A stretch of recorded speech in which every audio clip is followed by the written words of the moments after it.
Hello everyone, welcome back to the channel. This video to walk you through how to move a file to another folder drive. So for me to be able to move a file to another folder, I just have to create a new folder. So for you to be able to create a new folder, you have to right click on an empty space where you can quickly have access to folder option. So you can see right here, new folder. So I'm just gonna click on it, then add a new folder.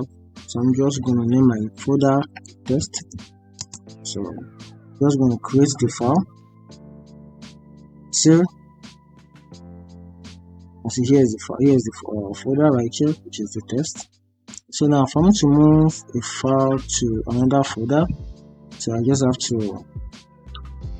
to drag and drop a file into the folder because the folder is empty. You can see the folder is empty. So I'll have to move a file into this folder.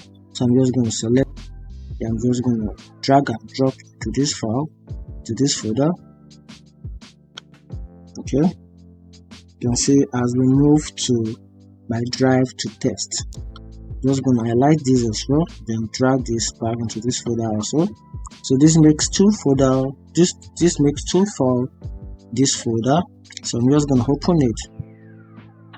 See, two files are already in this folder using drag and drop method. So now for me to be able to move a file, from folder to another folder, so here's a quick guide to do that. It's very simple. So open the folder again, then right click right in front of the folder and in front of the file, right click on it, then move down to organize. So right in front of organize, select move, then this will pop up another page. Then from there, that is a file to another folder. So right now these are the available folder on my drive. So for me to be able to move this folder to another folder, so this is the current location, which is the test folder.